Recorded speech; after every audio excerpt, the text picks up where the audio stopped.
9-year-old Serena Williams is one of the best preteen tennis players in the country. Monica Seles, she's a great player, and she's #1 now.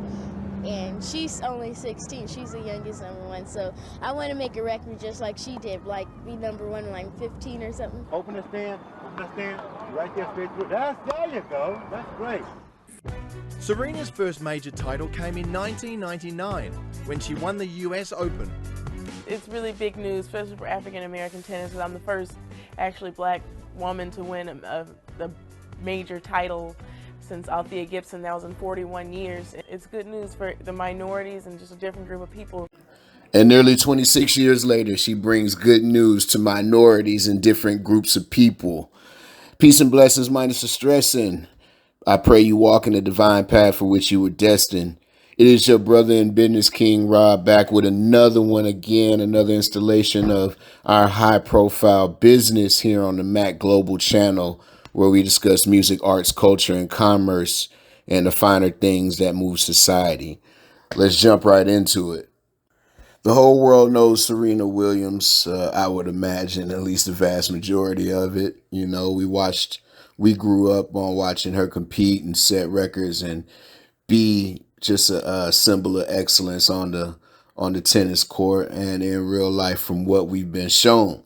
So, it's always a pleasure to salute anybody that's doing well and showing royal characteristics, but especially our black women, our strong black women that have been in the public eye, that have breached plateaus and been successful and been open enough to, because they're a public figure, to share who they're dating and, how life's going in general, family ups and downs. So, takes a lot of strength, not only to be successful and to be confident in what you do and dedicate your life to doing it, but also, to go through what life does just for everybody, just typical life, and still maintain, that excellence and that symbol of what we look at her as. So salute to all the sisters out there doing the same that don't have the platform to be recognized. You are loved right here.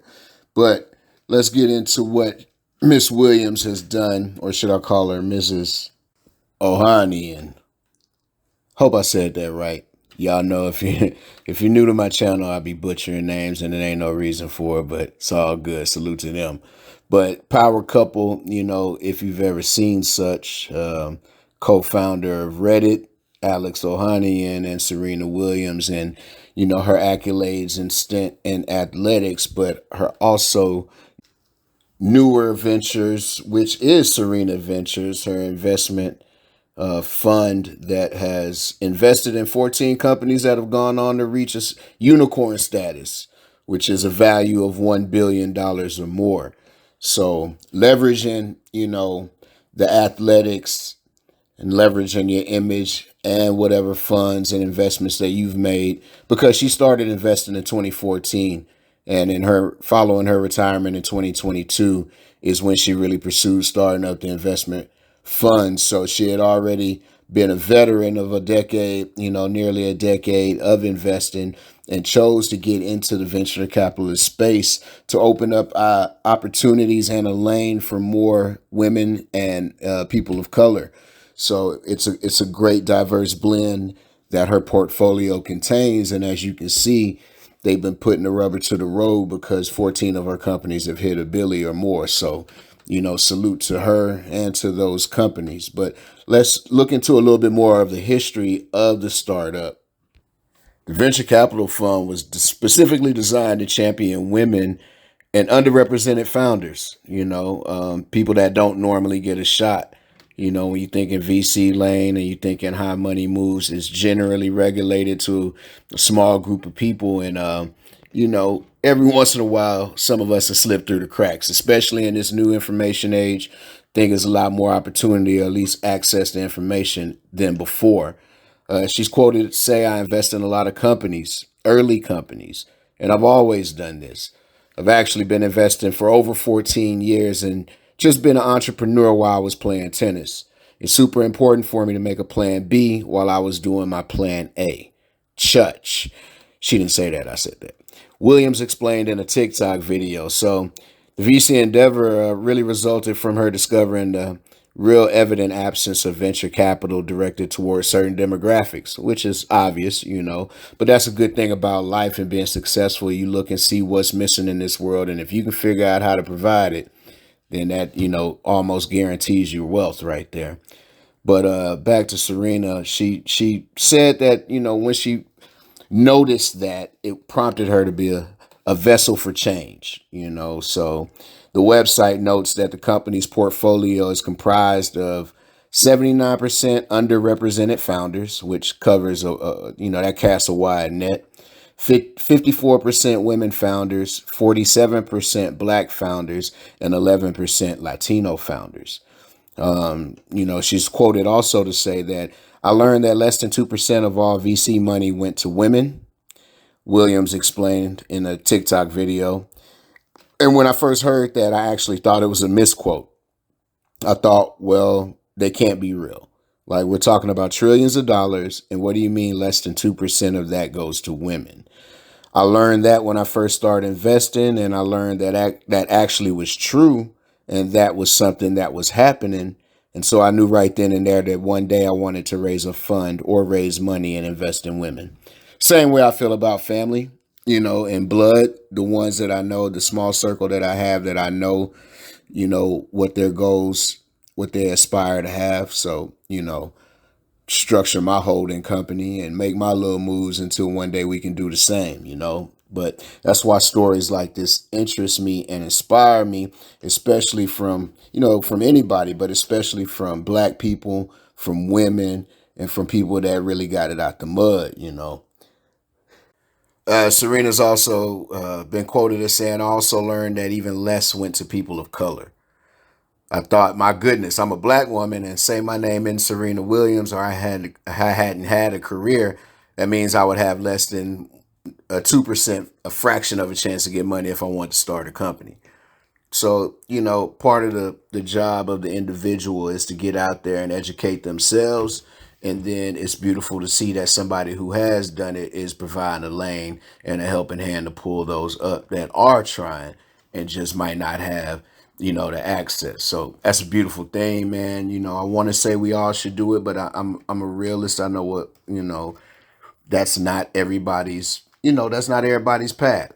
You know what I'm saying? It's not a negative thing if you don't think that you should, get out there. I don't think that's a negative thing. You know what I'm saying? There's a balance in this life and in this universe. So you might be just on that opposite side of things, but I really am inspired by this here.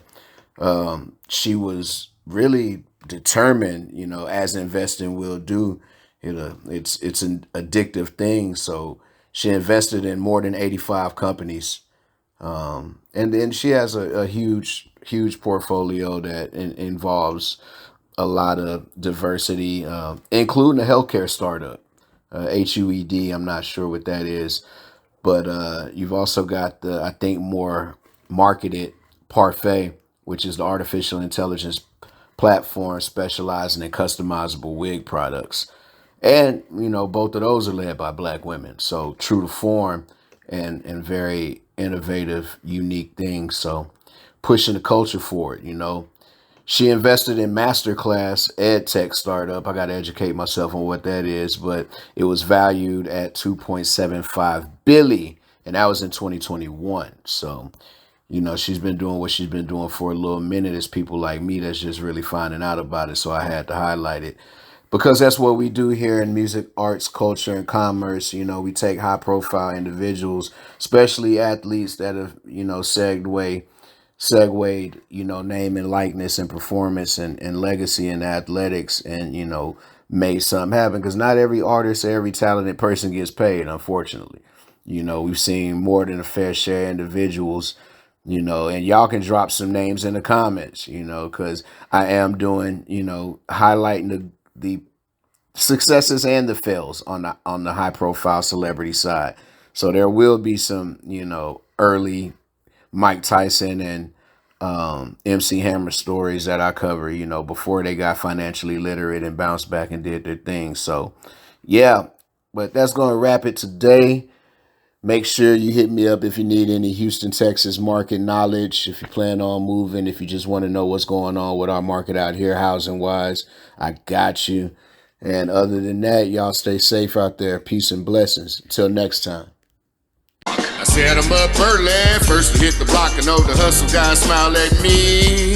I gotta put the work in, open up shop, but won't stop till it's time to leave. I'm on the mash for 1,000 acres, brand new safe, no combination. Money coming in, no complications.